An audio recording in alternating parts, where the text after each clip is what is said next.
Colaboração, fala. E eu vou começar com uma pergunta. Querer é poder? Não? Sim. Sério? E aí? Depende. Por que depende? Depende do sentido. Tipo, não é tudo que eu quero que eu posso fazer. Sabe? Aquela coisa da liberdade, sabe? E aí, você concorda?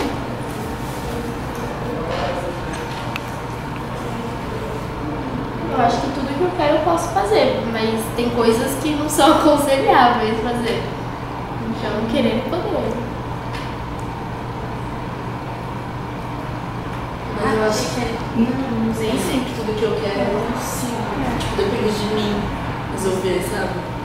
Mas você pode. Não, mas não, no sentido de, por exemplo, sabe aquelas coisas, aquelas respostinhas dos espíritos, tipo, isso aí não está na sua compreensão, essas coisas assim. Tipo, eu posso querer saber isso, mas não vou saber, sabe? Mesmo que eu queira. Além do fator do tempo. A questão que querer poder não é tipo mágica, entendeu? Tipo, Também. aparecia. Um dia eu vou poder, né? Se você pensar a questão do tempo, tipo, como se uma coisa querer poder imediatamente, aí não. Querer te faz chegar lá.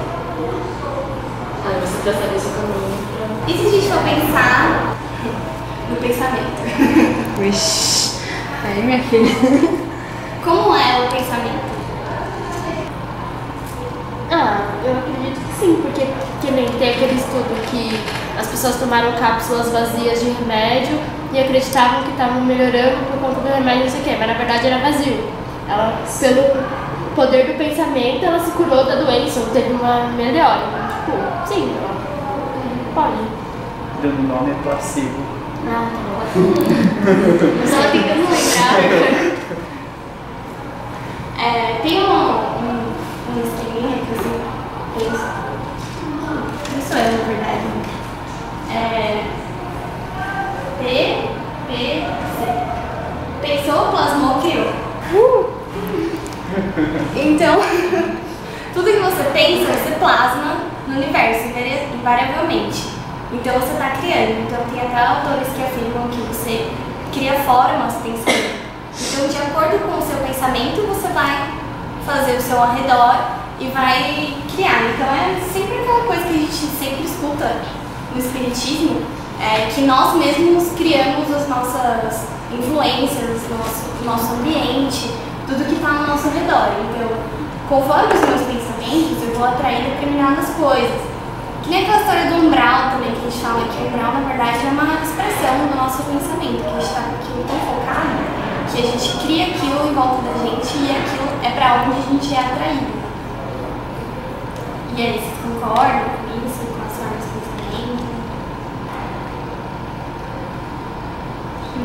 Nossa, vocês sempre estão falando. Mas, tá, se a gente for pensar, e eu tava lendo sobre isso também, e o que acontece que a Joana fala? O problema é que a gente muda de pensamento muito rápido. Então a gente está o tempo todo criando formas de pensamento diferente. A gente não foca no objetivo, né? Então, eu quero isso. Aí, sei lá, passa 5 minutos. Não, eu quero outra coisa. Não, eu quero... A gente está sempre mudando o nosso foco, sempre mudando o nosso objetivo, conforme a gente vai vivendo e mudando as coisas. Então, não sei, acho que desde coisas simples, o que eu quero comer hoje, então acontece muda super rápido, como também o objetivo de vida. Que a gente vai mudando e a gente nem percebe. A gente começa a fazer alguma coisa e não era isso, não era bem isso que eu queria. E como também pensamentos que a gente vai jogando, né? Que a gente não presta atenção. Porque toda hora a gente está pensando, a gente não consegue parar de pensar. Não é? Que mesmo quando a gente pensa em parar de pensar, a gente está pensando em parar de pensar. É um negócio meio... Então é meio complicadinho. Bom, e como é que eu vou vou limpar esses pensamentos, né? Como que eu vou refinar esses pensamentos? Com dificuldade. Se autovigiar. E como que eu posso fazer isso de uma maneira prática? Estando aqui na casa espírita. Trabalhando. Quando você executa uma atividade, sem focar e concentrar, você está precisando daquela atividade para um pensamento construtivo, eu diria, entendeu? Aí assim você vai elaborando, tipo, manter esse pensamento. Você não está desfocado, não está, tipo, porque a filosofia os caras ficavam pensando um monte porque a filosofia vem do ócio. Para fazer filosofia tem que ter o ócio, do nada, tipo, você fica lá, aí você filosofa. E para ter um pensamento, acho que tem que ter um trabalho. Deve ter um trabalho, assim, do tempo e blá. Mas como eu percebo os meus pensamentos? Disciplina.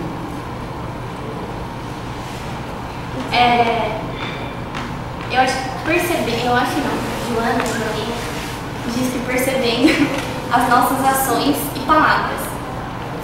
Que através dos nossos pensamentos que surgem as nossas palavras e as nossas ações futuramente. Então a partir do momento que eu começo a vigiar o que eu falo, porque às vezes a gente fala e não fala por falar, fala sem perceber, fala no automático, a gente fala muita besteira, sem pensar. A gente fala que é sem pensar, mas na verdade é aquele pensamento que já está impregnado, né? Então se a gente começar a vigiar as nossas palavras, as nossas ações, que a gente vai perceber a natureza dos nossos pensamentos, o que está mais ali arraigado. E aí, lembrando do estudo da Raquel, que ela falou de perceber as nossas relações, né? Como eu me conheço. Então, como eu interajo com as pessoas, também é uma forma de eu vigiar meus pensamentos. Então, como eu respondo a determinadas coisas, como eu ajo perante determinadas coisas, isso é tudo criação dos meus pensamentos. Então, é lógico que por isso que é muito difícil você vigiar os seus pensamentos, porque é a primeira ação. É sempre o primeiro, que às vezes a gente fala, putz, eu pensei, mas pelo menos eu não falei. Guardei pra mim. Tudo bem, você criou já, né? Mas é muito difícil a gente bloquear já, assim.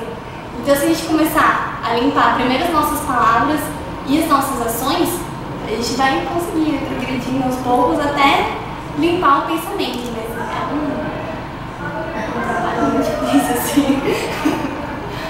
E aí, o que vocês acham? Vocês já tentaram fazer isso? É que acho que quando a gente percebe, assim, é tarde demais, sabe? Já foi. Aí eu falo, putz, não, amanhã eu vou começar de novo, vou tentar de novo. Aí quando eu vejo, eu tô no meio daquele pensamento bem podre, sabe? Eu falo, putz, parei. Aí eu consigo até parar, mas aí depois eu fico me remoendo e falo, meu Deus, eu devia ter pensado aquilo, ai, sabe? Não. Mas, enfim, tem que começar, tem que tentar sempre, então. Sim. Um dia vai virar automático.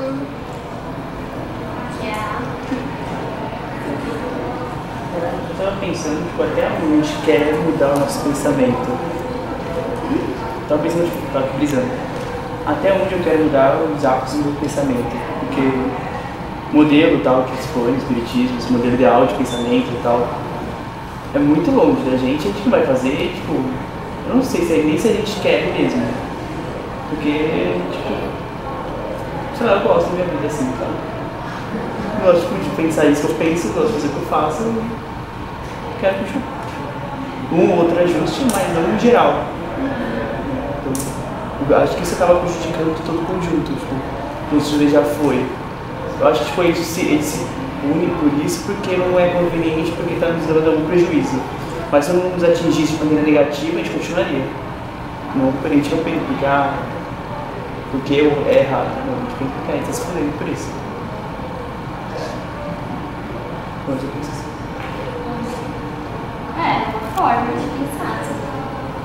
Mas, ou também, acho que é muito difícil você refinar a ponto de você chegar à disciplina espiritual, mas pelo menos você fazer uma reflexão em cima disso, né? Tipo, nossa, por que eu pensei isso?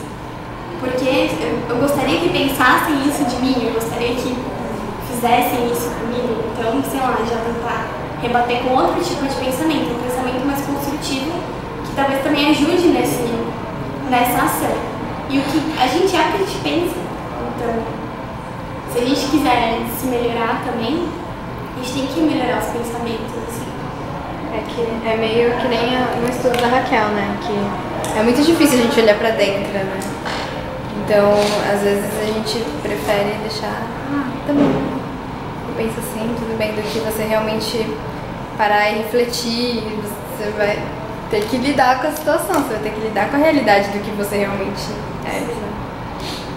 E tem aquela frase também, eu sou assim e já era, não vou mudar. É a minha personalidade, é o meu jeito, é o meu... Tá, até que ponto, né? Até que ponto realmente é... Então, acho que você que está se colocando esse empecilho, né?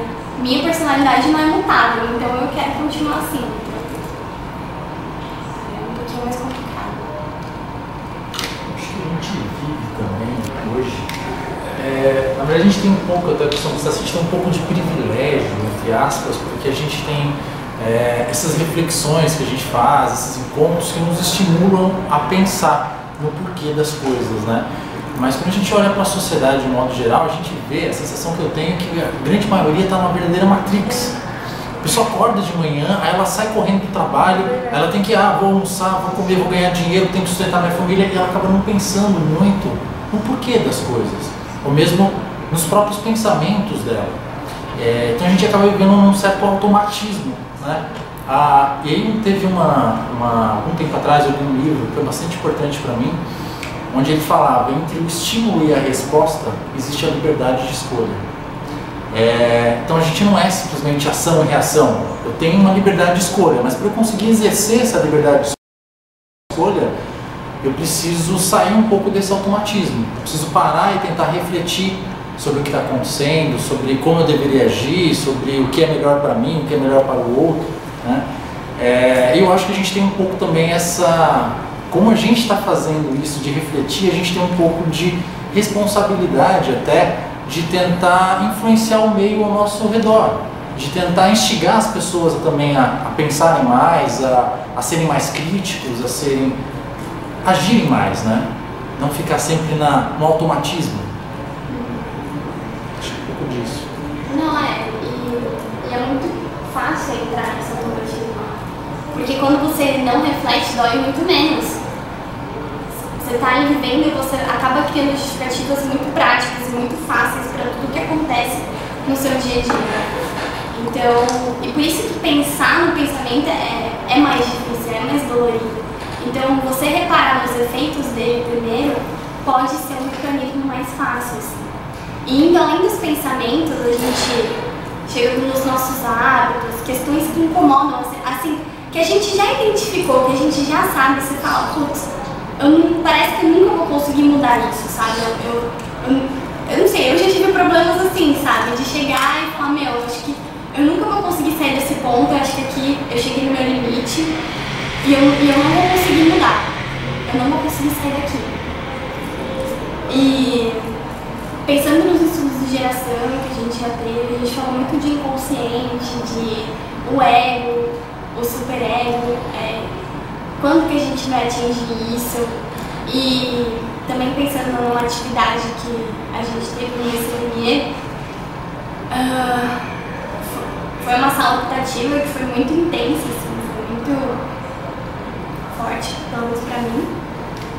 E foi a Juliana que aplicou, ela é uma psicóloga, e ela estava propondo uma forma da gente acessar mecanismos que podem ajudar a gente, mecanismos inconscientes que podem nos ajudar a superar alguns problemas. Então ela explicou, ela fez um desenho que eu não vou conseguir reproduzir, que é da nossa mente mesmo e de questões que ficam no inconsciente. Então o que acontece? O inconsciente fica em volta e vários elementos ficam ali circundando a nossa consciência.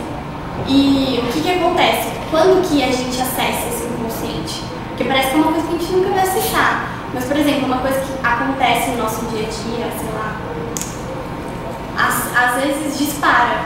Aí você sonha com alguma coisa que pra você não teve sentido nenhum, mas às vezes é um elemento do seu inconsciente que brotou.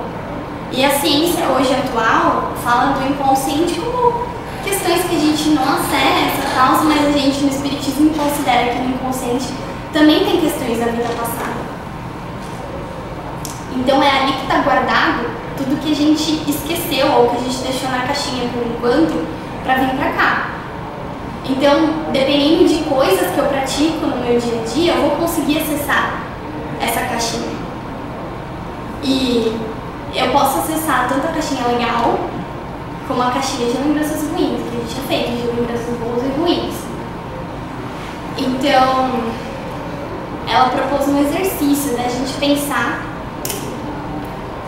em tudo que já aconteceu com a gente, assim, da coisa que mais incomoda, de frases que vieram te dizendo durante toda a sua vida, frases que você mais escutou e que mais te deixaram para baixo, e assim, que mais te marcaram e que você sente que mais te impediram de fazer o que você queria. E anotar essas frases, pensar sobre elas. E por que você deu tanta importância para elas? E por que elas impactaram tanto na sua vida? E depois de fazer essa reflexão, que leva um tempo, de você pensar no que as pessoas te disseram e de tanto que te impactou, você pensar na resposta para essas frases. O que seria a sua contrapartida para isso? O que seria o positivo? Qual seria o oposto dessa frase? Só metade desse exercício já é muito dolorido, pelo menos pra mim já foi. Você admitir tudo que você ouviu, tudo que te incomodou e escrever ali. Olha, encara. E qual seria a resposta positiva? Você conseguir encarar aquilo e dar uma outra forma, uma outra cara. Então, qual seria uma resposta positiva para tudo isso que eu ouvi? Para tudo isso que me impediu? Beleza, você escreve outro papelzinho. E aí você vai botar essas duas partes para conversar, para elas chegarem num acordo. Essa parte tão negativa e essa parte positiva. Não deixar ela num polo super negativo ou num polo super positivo. Não, entre num acordo com essas partes. Quando você conseguir chegar nesse acordo, com certeza você conseguiu acessar um elemento do seu inconsciente para te ajudar a resolver essa questão. Então, assim, foi uma oficina gigante que eu resumi nesses minutos, assim. Eu peço até desculpas a Juliana, que deve estar se remexendo em novo por eu ter explicado desse jeito, assim, tão esdrúxula a oficina dela. E antes o Paul deu uma parte também que foi muito bacana de comunicação, como a gente se comunica, de comunicação corporal mesmo, que a gente faz e a gente nem percebe. Então, se a gente é uma pessoa mais passiva, se a gente é uma pessoa mais ativa, mais agressiva, e a gente perceber isso através do nosso corpo.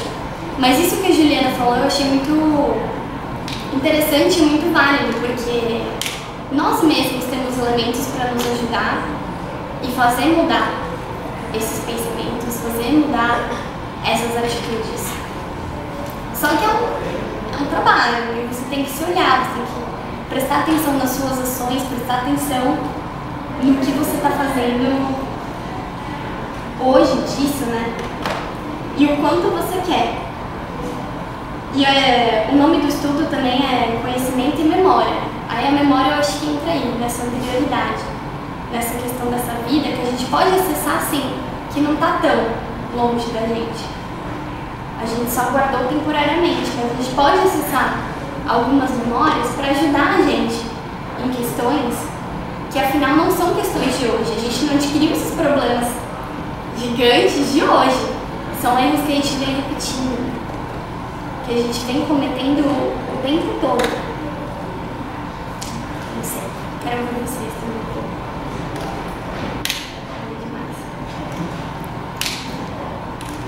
Acho que a gente pode fazer essa oficina aí qualquer dia. Não, foi bem forte, assim. E aí a gente queimou a parte positiva e negativa, depois no final, como ritual mesmo. e deixou o acordo pra gente guardar. Nossa. Foi muito legal, mas eu acho que seria legal ela ou alguém do patamar dela, assim, da oficina que Além de ser psicóloga, ela é especializada em psicologia transpessoal. Que é a psicologia, ela, além de ser psicóloga, formada em psicologia, ela é especializada em psicologia transpessoal, que é a psicologia que a própria Joana de Angelis traz. Entendeu? Só que ela é acadêmica de verdade, né? Não só com espiritismo. Aí é. Level hard. Aí é.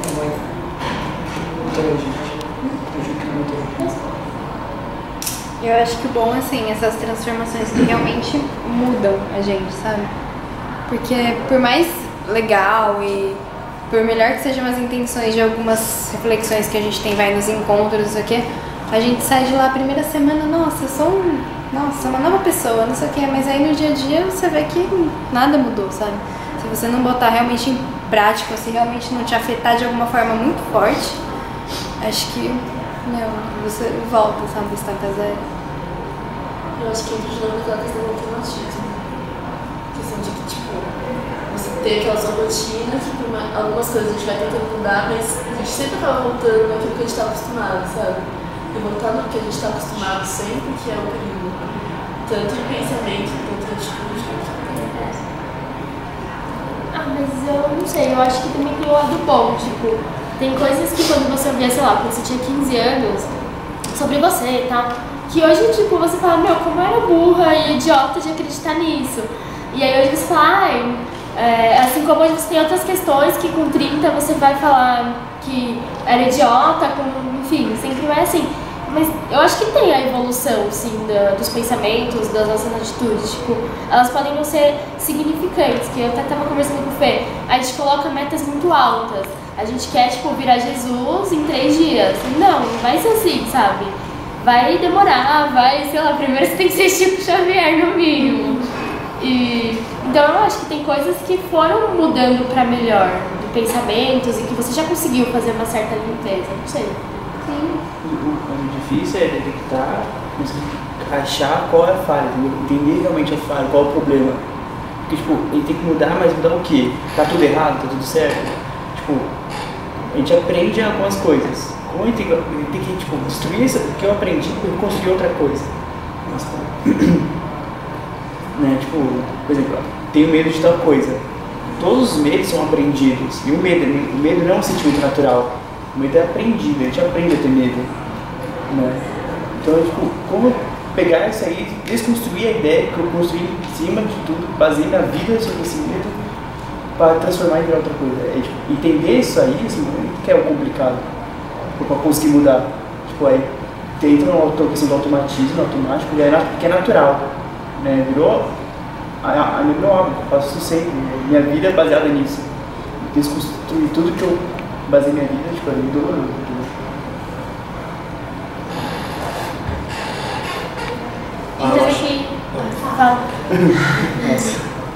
Não, eu acho que a rotina ela também ajuda a você perceber tipo, pequenas coisas. Eu acho que as grandes mudanças vêm tipo, das pequenas atitudes que a gente faz todo dia. Então, toda hora a gente passa por algum lugar, tem um padrão de pensamento e aí quando a gente tinha 15 anos a gente pensava alguma coisa, a gente olhava aquilo e falava, isso é ridículo. E hoje a gente, sei lá, tem 20, 30 anos e a gente olha e fala, já é uma coisa normal pra mim, ou sei lá, isso faz parte agora do meu mundo. Então são coisas que você tinha que passar diariamente para observar e o seu subconsciente mesmo refletia, né? Como a gente está sempre numa rotina, a gente sempre está, puta, eu tenho que ir pra lá, tenho que fazer tal coisa, e aí o tempo vai passando, a sua mente vai mudando, vai evoluindo, porque você vai amadurecendo com suas atividades, na sua rotina, e ali o seu padrão de pensamento vai mudando com as pequenas coisas. Mas acho que também é da gente querer se exercitar para melhorar, senão, porque não é do nosso natural.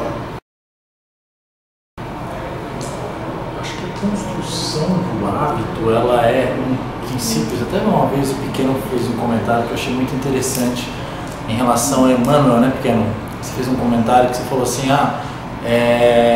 No início eu achei que é muito complicado, porque naturalmente a gente tem o intuito de falar, vou fazer coisas boas naturalmente, né? E na verdade, às vezes, se a gente não está, por exemplo, vou fazer ações naturalmente porque eu gosto, porque aquilo me faz bem, me faz feliz. E na verdade, às vezes, se você não está, se a sua zona de conforto não é aquela, você tem que às vezes forçar um pouco isso, né? Foi até uma frase que você viu do Emmanuel, não foi?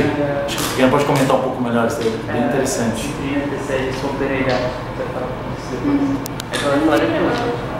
Ah, tá.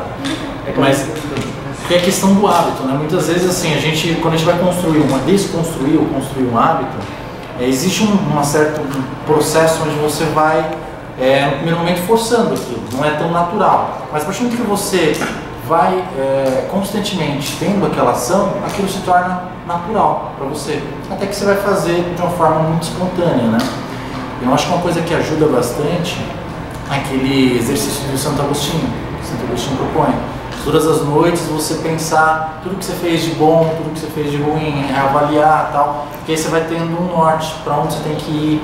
Acho que o próprio fato de você parar um pouco e pensar no seu dia, ou pensar nas suas ações, já vai te dando esse direcionamento. Porque é um exercício mesmo, né?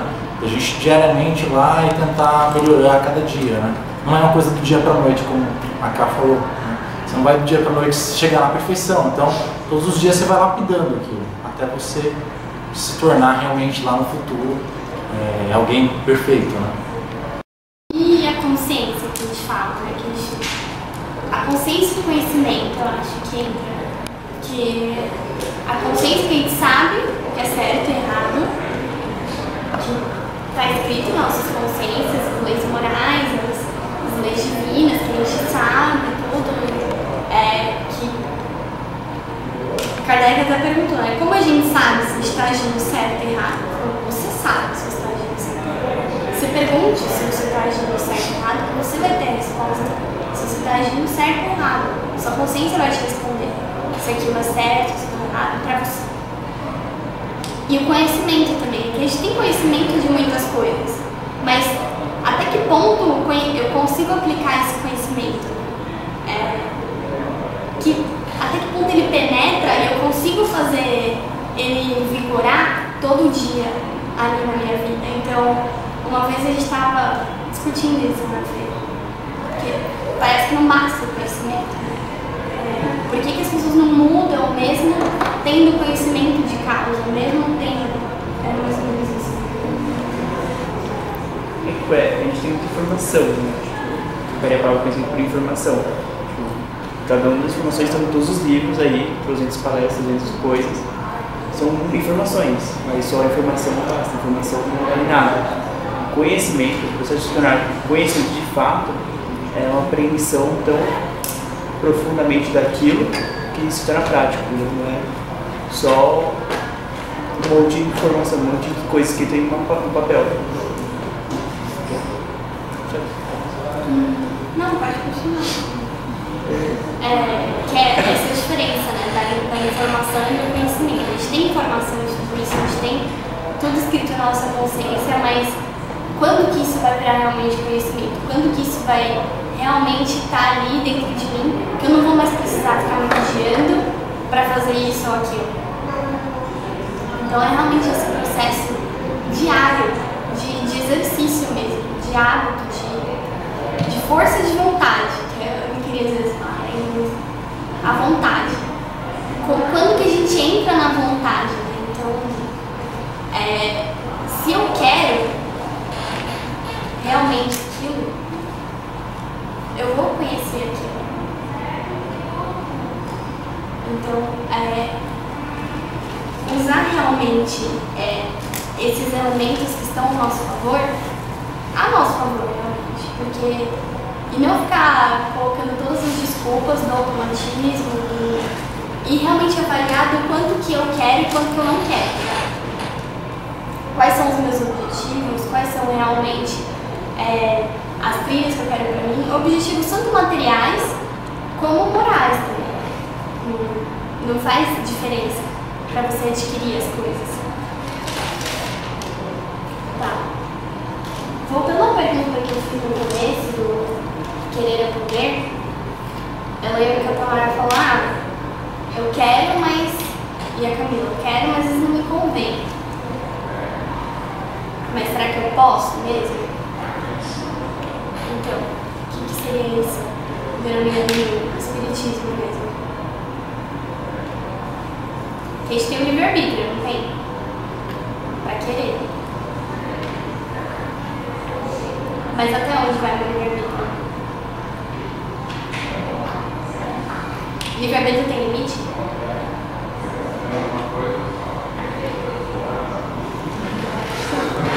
O pessoal tá interagindo, né? Eu acho que sim. Tem limite? Eu acho que tem. Por quê? Porque eu não posso invadir o seu, né? Aquele lance do direito, assim.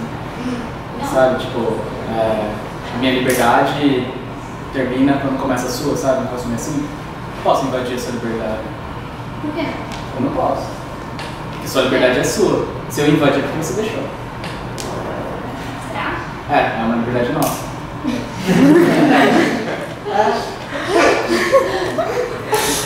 É uma liberdade compartilhada. Tá. Vocês concordam? Não entendi muito bem. Fiquei confusa. Sei lá. Se a gente pegar um exemplo de amizade, por exemplo. Eu sempre quis ser amigo da Camila. Né? Sempre tentei e nunca consegui. Por quê? Porque a Camila não me deu espaço. Né? A Camila ela não me recebeu tanto quanto eu me ofereci. Né? Então, a minha liberdade de chegar e tentar, a minha limitação foi aí. Aí a sua limitação foi de não receber. Só que, aí são duas liberdades, né? A minha e a sua. A partir do momento que recebeu, já era uma terceira, pelo menos no meu ponto de vista. Porque a liberdade é compartilhada. Aquela coisa de liberdade é um caminho sem volta. Eu acho que você pega bem nessa questão, porque a partir do momento que as pessoas se libertam umas para as outras, sempre vai existir uma terceira liberdade, ou uma coisa a mais, né? A coisa do indivíduo ser casal, sei lá. Mais ou menos nessa linha de raciocínio. Confuso, né? Eu nunca tinha pensado nisso, tipo... Eu sempre penso nisso. Tô tentando Por entender. isso que eu vivo num loop interno. Essa liberdade compartilhada. Muito obrigada, gente. Compartilhada. Alguém me explica? Um dia eu consigo. Cria uma aula de liberdade. Menos eu. Não tem, eu acho. Mas ele sempre nunca chega a conclusão nenhuma, sabe, de verdade. Tem que ficar rodando. Talvez o questionamento para focar nisso aí, se existe livre-arbítrio pleno. Ele fez deu uma viajada, mas eu não entendi a minha cabeça. Graças a Deus. Mas a questão aí é, no atual estágio evolutivo em que nos encontramos, nós temos livre-arbítrio pleno. O que prende o livre-arbítrio da gente? Onde é que está preso o nosso livre-arbítrio? Onde é que está escrita a lei? Kardec pergunta para os espíritos, onde é que está escrita a lei? Na consciência, bingo. Toda vez que a gente transgride a lei, o livre-arbítrio é cassado. E aí que está amarrada a questão do livre-arbítrio pleno ou não. Eu costumo ver, como eles estavam falando aqui do sociologia, né? O livre-arbítrio o limite é o nosso conhecimento. O nosso limite, nosso livre-arbítrio é o nosso conhecimento. Porque se eu puder escolher, ter essa liberdade de escolha sobre aquilo que eu conheço. Se eu não conheço, eu não posso escolher. Entendeu? É isso que eu penso, nessa lógica assim, basicamente. Mas será que o livre-arbítrio está pautado no conhecimento? Porque às vezes vem de dentro da gente algumas coisas que não é um conhecimento adquirido, que é uma sabedoria que subjaz em outras existências. Aquilo brota. Mas ainda assim é conhecimento. Então, eu concordo, mas na forma como nós estamos acostumados a transitar, não rola desse jeito, porque a gente não acredita alguém que não tem uma ascendência, seja ela de conhecimento. Vamos dar um exemplo bem legal. Eu duvido que alguns de nós aqui vai chegar lá e vai dar credibilidade para um matuto do sertão te dar uma informação a respeito de alguma coisa. Você vai com será? Aí já quebrou a cadeia do negócio, que eu fico com desconfiança. E a sabedoria é aquilo que brota do íntimo de cada um de nós. Aí dá uma questão diferente disso aí que ela está colocando. Por isso que a gente se confunde. Quando a gente solta a questão da liberdade da gente, no sentido de conhecimento, só você pega um campo, o conhecimento adquirido, e você deixa lá enterrado na outra parte a sabedoria que a gente não deposita numa pessoa que a gente olha assim, puxa, mas nossa, eu não me imaginei que aquele fulano tinha tanta. Daquilo vem que se puxa vida. A gente é muito, eu particularmente, né? Quando a gente começa a viajar nessas questões de livre-arbítrio, o que me acalma no entendimento disso? É atrelar sempre a questão da liberdade incondicional, que a gente não tem, porque o nosso livre-arbítrio é caçado o tempo todo na transgressão com relação à lei. Então, isso me acalma, me alimenta um pouco, porque, opa, no momento em que eu estiver ali palmilhando na lei, eu tenho liberdade de escolha. O meu conhecimento me basta. No momento em que eu transgredir a lei, conhecimento nenhum vai bastar, porque você vai ter o livre-arbítrio caçado. Eu acho que assim, porque eu penso nisso que você falou da liberdade de ser caçada, é como consequência natural. Eu tenho liberdade para onde um prédio. Consequentemente, eu vou cair do prédio, vou bater lá no chão e morrer. Não foi caçado, não foi determinado. Você pulou, então vamos ver o que vai acontecer. Você vai ter a liberdade caçada. Não, você vai cair. Você fez alguma coisa que infringe a lei, a lei não é imutável, não consegue ser infringida, na minha opinião, então, você não infringiu, você só não cumpriu o parâmetro, o patamar, a cota necessária, sabe? Para conseguir aprender e falar, entendi, posso seguir a lei. Não tem como, se a liberdade ser caçada, você não teve essa liberdade, sabe? Mas aí se o sujeito se jogou do prédio, ele não vai desencarnar no suicídio? Claro. Mas não foi determinado por eles. Não caçaram ele para Não, mas a liberdade já não é caçada agora, ela é caçada na consequência. Então você vai ter uma situação de ter essa condição de não conseguir voltar. Tem coisas que são irremediáveis, a gente não consegue voltar num ato tão assim, dramático como você pintou, né? Eu concordo com você, essa questão de você, como é que você experimenta a liberdade da sua conduta no extremo, numa situação assim, bem dramática como essa, né? O que dá retaguarda para um espírito, para cada um de nós, numa situação de dificuldade e tal, mas eu quero experimentar isso.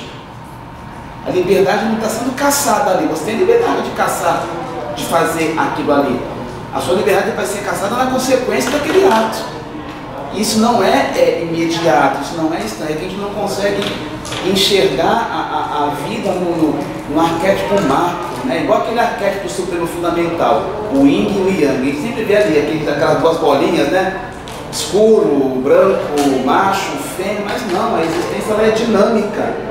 Hoje eu estou homem, amanhã eu estou mulher, hoje eu estou negro, amanhã eu estou branco, e aí essas oportunidades de experimentação,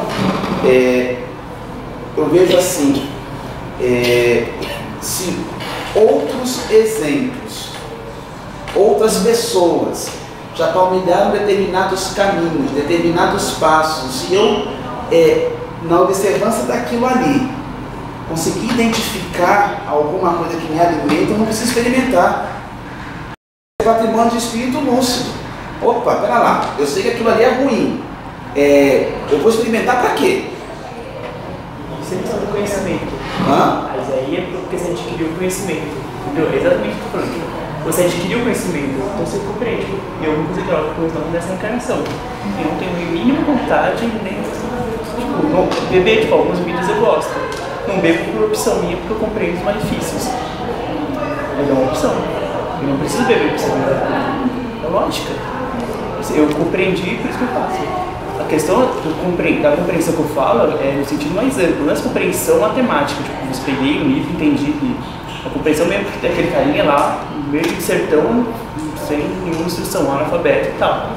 Ele tem uma compreensão, porque ele tem uma vivência, mas é muito mais primária, assim, em sentido lógico, cognitivo, do que a nossa.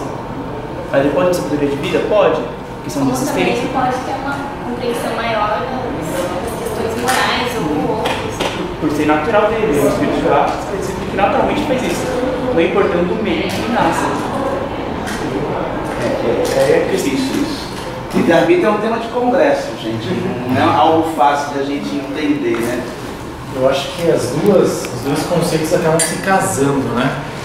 Porque assim, quando você está falando de conhecimento, se você pega conhecimento teórico, conhecimento cognitivo, racional, ok. Mas se você pega conhecimento enquanto sabedoria, enquanto conhecimento evolutivo, e aí entra no que a Adriana falou, eu acho. Então assim, por isso eu acho que as duas coisas se casam. Quanto mais evoluído você está, mais livre-arbítrio você tem. Quanto menos conhecimento ou menos evoluído você está, menos livre-arbítrio você tem. Por exemplo, alguém que repetidas vezes cometeu suicídio. Às vezes ele volta com alguma privação física para que ele não cometa. Então, nesse caso, o livre-arbítrio dele foi cassado.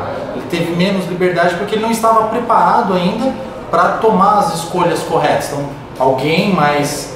Ele mesmo escolheu assim para não fazer isso mesmo. Sim, ou ele próprio, né? É que tem determinados momentos, sim, eu entendo que talvez você não tenha nem condição de você, quando você está menos evoluído. Quando você vai estando mais evoluído, Então acho que eu entendo dessa forma, pelo menos. Conforme você vai aumentando a sua evolução, você vai tendo mais liberdade de livre-arbítrio, mais liberdade de escolha. Porque você vai mais em direção às leis divinas. Você está mais preparado para ir de encontro àquilo, né? E você pode encaixar isso também no que o Felipe falou. Quanto mais conhecimento você tem, mais possibilidades de escolha você tem. Porque você não escolhe algo que você não conhece, você não escolhe algo que você ainda não aprendeu. A Joana de Angeles mesmo fala isso. Então, quanto mais eu sei, mais eu posso escolher. E mais responsabilidade sobre as minhas escolhas eu tenho também. Então, a partir do momento que o meu conhecimento cresce também, a minha responsabilidade também aumenta. Porque uma pessoa que não tem muito conhecimento de certas coisas e ela escolhe algo, ela não sabia que aquilo... Talvez não sabia nem as consequências que aquele ato poderia trazer.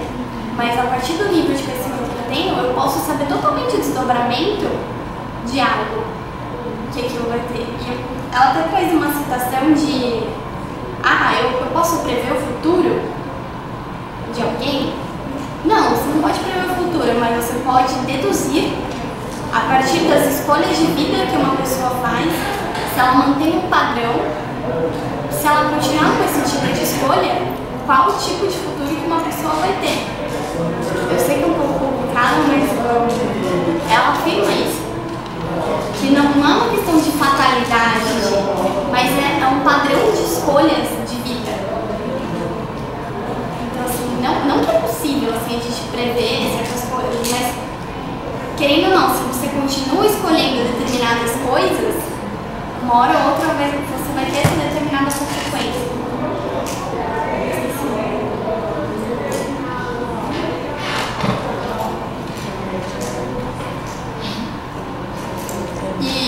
E ela põe também que não somos construtores da nossa própria liberdade. Então, assim, que nem o Adriano perguntou, nosso livre-arbítrio é pleno? Não.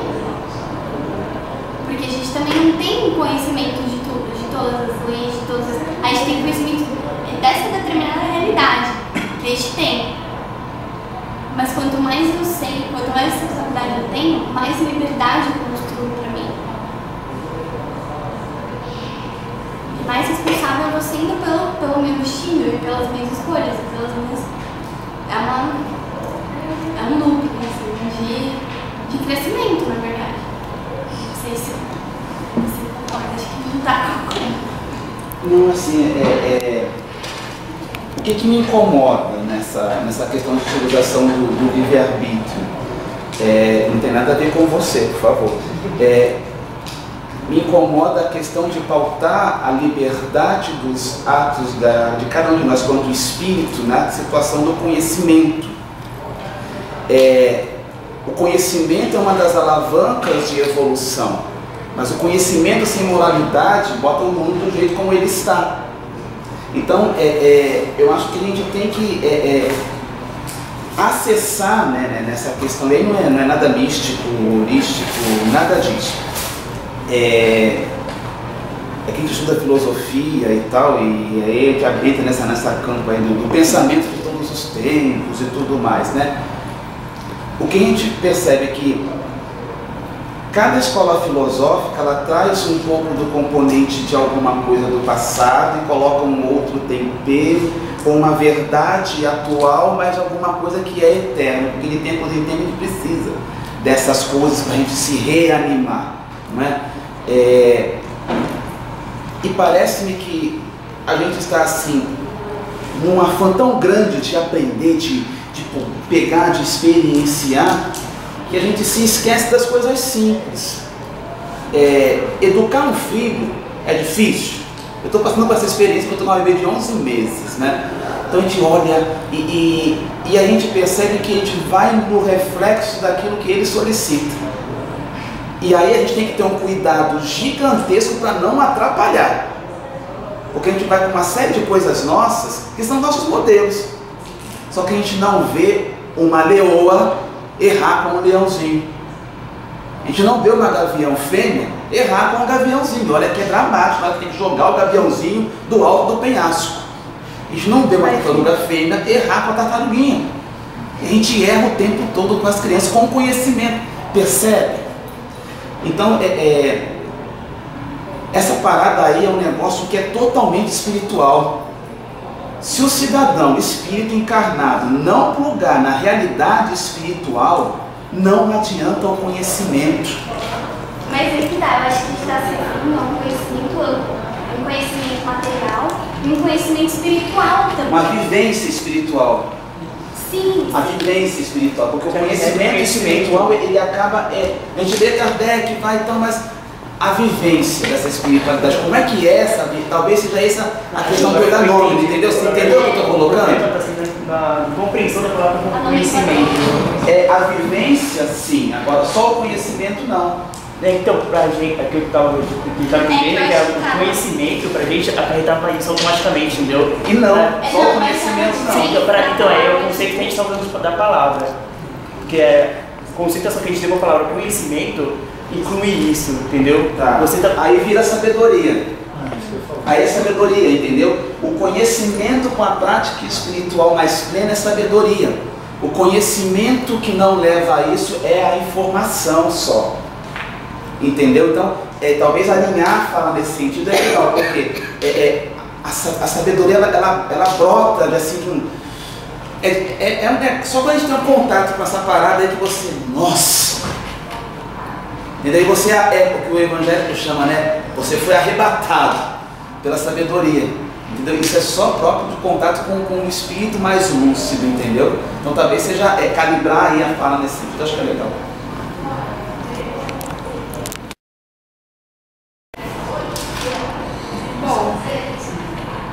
Tá, a gente discutiu pensamento, liberdade, conhecimento, sabedoria, informação. E até agora eu acho que a gente não chegou à conclusão de querer poder.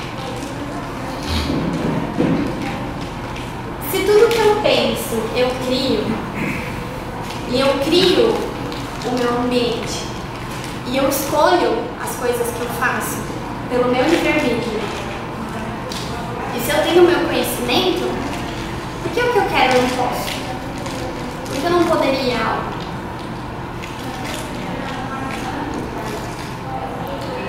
Uma coisa que eu penso, eu não sei se eu vou conseguir explicar exatamente, mas é assim, a gente recebe tudo aquilo que a gente precisa, não aquilo que a gente quer. Então, a partir do momento que eu quero o que eu preciso, eu tenho. Quando eu quero algo que não é o que eu preciso, que é o melhor para mim naquele momento, eu não consigo aquilo. Então às vezes a gente fica até chateado, poxa, eu queria tanto, sei lá, uma determinada vaga de emprego, eu queria tanto passar um determinado vestibular e não consigo. E de repente é porque não era aquilo que você precisava aprender naquele momento. Então tudo aquilo que você precisa para você aprender e para você evoluir, naturalmente você recebe. E você vai direcionado. A partir do momento que você quer algo que não é o que você precisa viver naquele momento, você não consegue aquilo. Pelo menos é um entendimento que eu tenho, assim, refletindo sobre as questões de vida, eu cheguei nessa conclusão. Né? Então, é o que eu penso em relação a isso, do querer e poder. Você consegue tudo aquilo que você necessita naquele determinado momento. Eu concordo e discordo. Sai do muro. Eu acho que depende muito do que é. Eu acho que as coisas mais importantes, aquelas que vão realmente, tipo, meio que delinear a sua encarnação, coisas assim, essas coisas, eu acredito nisso, que vem com o que você precisa. Mas eu acho que às vezes vem alguma coisa que você quer, pra você perceber que nem tudo que você quer, realmente você quer ou precisa realmente daquilo. Tipo, às vezes a gente passa tanto tempo querendo alguma coisa, e às vezes a gente consegue, só quando a gente consegue falar, nossa, acho que não era bem isso que eu queria. Então, eu acho que tem as duas coisas. Eu acho que quando as coisas são maiores, no sentido de maior importância, elas vão acabar indo no caminho certo. Só que eu acho que surgem algumas pequenas coisas assim, pra você perceber quanto a gente pensa e quer coisas ridículas que não valem a pena, assim. Mas isso também não é... Eu fico pensando se isso não é tirar a sua responsabilidade também no seu destino. Tipo, o que é importante realmente pra mim vai vir, então se eu não conseguir isso, tudo bem. Eu acho que até isso que a Tam colocou é interessante, porque assim, às vezes você precisava daquilo também, para você perceber que aquilo não era importante. Então ainda assim você precisava vivenciar aquilo, para você chegar num outro conhecimento, num outro entendimento. Sim, não, concordo com esse ponto de vista, mas isso que eu perguntei agora. Eu acho que é a questão dos esforços que você faz pra criar alguma coisa. Tipo, sei lá, aquela história, você quer passar no vestibular e você não estudou, sabe? Não vai passar. Tipo, até tem gente até que passa, mas... Então, tipo, eu acho que é questão do esforço. Se aquilo vem na sua mente, você acha que você quer aquilo, você lutou por aquilo, até um determinado ponto que, não tem mais o que fazer. Você já fez, sei lá, muitos caminhos, já fez terapia, já fez não sei o que, ajuda, acompanhamento, já fez curso, já fez não sei o que, não conseguiu, você não se anulou, entendeu? Você tentou. Eu acho que esse negócio de tentar, de buscar, tem a ver também. Sim, que é a vontade. Uma vez eu ouvi uma frase que me marcou muito, no sentido que a gente sempre pensa, eu quero tal coisa, mas eu não posso. Tipo, será que eu não posso? Eu não quero o suficiente. Então, às vezes é muito isso. Então, às vezes as coisas não vêm pra gente, não porque a gente não quer bastante, ou porque não merece bem. Mas que a gente acha que é aquilo que a gente quer e a gente fala, mas eu não posso. Às vezes a gente nem quer de verdade. Então, acho que tem a ver com o que você falou de conhecimento, de livre-arbítrio, e estar preparado para receber. Eu acho que vem tudo ligado. Ou então, quando a gente mesmo se boicota. Tipo, eu quero, mas eu não acho que eu sou capaz. Eu quero, mas eu tenho medo. Eu quero, mas eu acho que eu não tô pronta, eu acho que não tá na hora. Não vai rolar, deixa pra próxima encarnação, né? Aí eu vou vir com mais talento, vou vir com mais fibra, vou vir mais bonito. E aí vai dar tudo certo, né? Não, a gente pode vir com objetivos completamente diferentes em outra encarnação. Então, por isso que o Joelho de Anjo ele diz, querer é poder, sim. Que a minha vontade dirige os meus pensamentos, que a minha vontade dirige o meu livre-arbítrio. Então, se eu quero muito uma coisa, e se for uma coisa construtiva, lógico que eu não tô falando pra ninguém é tentar planos de vingança, né? Tipo, querer poder. Não, mas levando para os nossos sonhos, levando para o nosso dia a dia, assim. Então, para aquelas coisas que eu quero muito e que eu tô achando, ou então para as minhas superações. Ah, eu nunca vou conseguir superar isso. Não, querer é poder. Então, se eu direcionar o meu pensamento, se eu direcionar a minha vontade, então, que ela fala, o simples fato de eu decidir que eu vou conseguir, já cai os 500 muros que você tinha construído. Só pelo fato de você decidir que você vai conseguir. Eu, no meu último estágio, que eu fiz estágio no hospital, eu estava muito frustrada com a faculdade, pensando em desistir. E eu achava que eu não ia conseguir, que eu não tinha conhecimento. Aí eu falei, mas por que você não vai conseguir? Você vai conseguir. Você vai fazer. E eu fui lá e fiz, e foi ótimo, e mudou totalmente a visão que eu tinha da minha profissão. E porque eu decidi que eu ia fazer. Preciso decidir outras coisas também. Um de cada vez. Um de cada vez.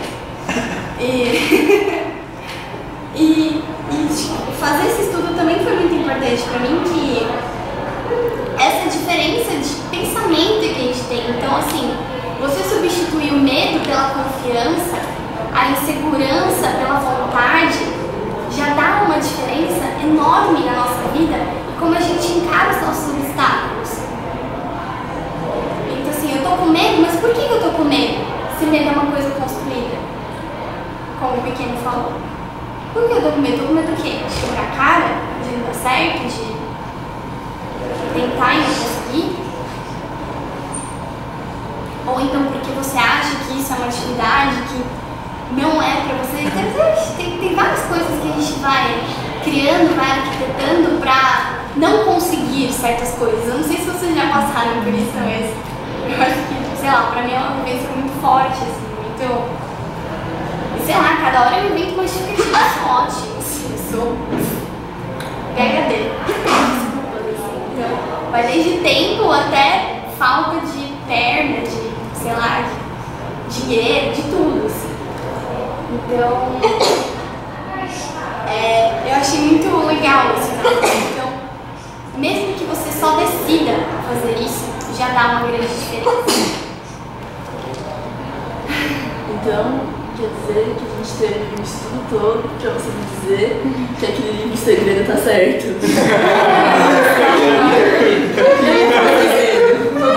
tava pensando. Eu ia fazer isso agora, você roubou meu pensamento. Mas a ironia, a forma que eu também. Botar aquela fotinha lá e falar. A foto da casa. Eu tenho uma casa, eu tenho uma casa. Não, né? Você vai trabalhar pra ter casa. Mas é bem isso, tipo, são palavras bonitas ordenadas de uma forma que você vai conseguir moldar sua mente pra alcançar, sabe? Sim. Gente, só sei que eu tenho uma amiga que ela não estudou pro vestibular e ela desenhou ela na USP e ela passou. Aí, ó. Mas, tipo, no mínimo ela era inteligente e conhecia as coisas que iam cair na prova, sabe? Ela pode não ter estudado, tipo, feito por cima, Mas uma inteligência natural pra aquilo, ela tem né? uma inteligência, tipo, daquilo. É o caso. São as facilidades que É a o gente caso. tem, né? Tipo, tem gente que tem facilidade. Tipo, nunca estudou, sei lá, japonês, foi em uma aula e se achou. Mas ela estudou em algum momento. Em algum momento Ela tem ela Ela aprendeu em outro momento. em outro momento. Sim, a anterioridade se manifestando, né? Ela começou a estudar, ela acessou aqueles recursos que estavam ali guardados. Então, certo. Um filme muito bom, chamado Poder Além da Vida. Não sei se alguém já viu. Poder Além da Vida. Quem tiver a oportunidade de ver, é muito bom mesmo. E ele fala um pouquinho disso, assim. Porque assim, eu acho que o mais importante, quando você toma essa decisão que você falou e você persegue isso que você quer, é muito bacana. E ainda assim que você não alcance aquele objetivo final, porque o mais importante que o destino é a forma como você trilha o caminho, você vivenciar isso é muito positivo. Porque o final você não consegue ter controle exatamente sobre o final, mas você consegue ter controle sobre todas as suas ações para chegar naquele final. E todas essas ações, esse percurso que é o mais importante do que o destino em si. E mesmo que você não atinja, eu acredito que você não vai ficar frustrado, porque você tentou de todas as formas, você tentou, porque é muito doído desistir do que você quer. Causa sofrimento mesmo você desistir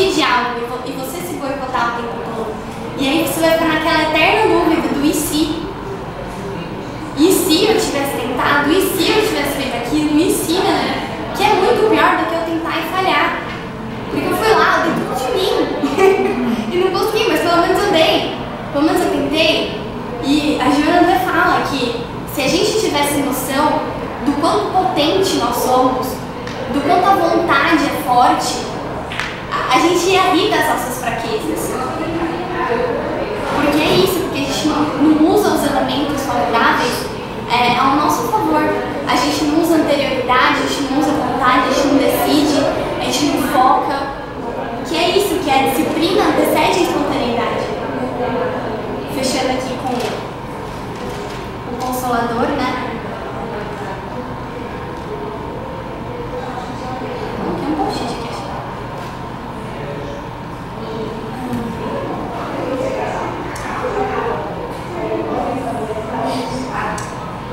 Bom, vou ler o trechinho. E para que nos edifiquemos nessa claridade divina, faça mister educar a vontade, curando enfermidades psíquicas seculares que nos acompanham através das vidas sucessivas, quais sejam as de abandonarmos o esforço próprio, de adotarmos a indiferença e de nos queixarmos das forças exteriores. O mal reside em nós mesmos. Então, é realmente criar essa disciplina que é isso que o pequeno mesmo fala. A gente não vai ser caridoso do dia para noite. A gente não vai amar todo mundo do dia para noite. Não, a gente tem que se cobrar todo dia. A gente tem que criar exercícios todo dia para isso. De ser disciplinado mesmo. De focar os nossos pensamentos. E aí ela até fala que vem de tudo. Das escolhas das conversas que você tem, dos assuntos que você troca, das leituras que você escolhe para você, dos filmes que você assiste. Tudo isso edificando, buscando edificar o seu pensamento e buscando curar essas mazelas que a gente tem, porque é lógico, não, hoje eu decidi, eu vou conseguir. Mas não é tão simples, a gente pode decidir, mas como o nosso pensamento muda muito, no dia seguinte falar, então, pensando bem, eu acho que não decidi não, eu acho que vai ficar por isso mesmo, eu tô tão bem aqui, por que eu vou tentar mudar agora? Então, por isso que é disciplina. Eu decidi todo dia que eu quero aquilo e que eu vou mudar e que aquele medo não vai mais me afetar, que aquele obstáculo não vai mais fazer diferença para aquilo que eu quero. É difícil. Acho que a grande dificuldade nesse todo esse processo é a ideia de tempo impregnada em todos os pensamentos. Porque a gente não consegue se prender na questão do tempo. Tipo, isso se cabe quando a gente consegue pensar em questão do tempo, não tipo o tempo cronológico, daqui a um ano eu vou fazer isso.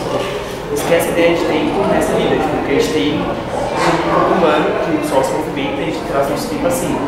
Né? O tempo tem que ser diferente desse, tipo, a gente não pode pensar nesse tipo de tempo, senão vai ser tipo, frustrante, porque nunca vai ser realizado. Começar a pensar fora desse período de tempo, nesse quesito. E a grande dificuldade, pra mim, é pensar. Que a gente normalmente quer o resultado agora, né? A gente quer produzir, quer ver, quer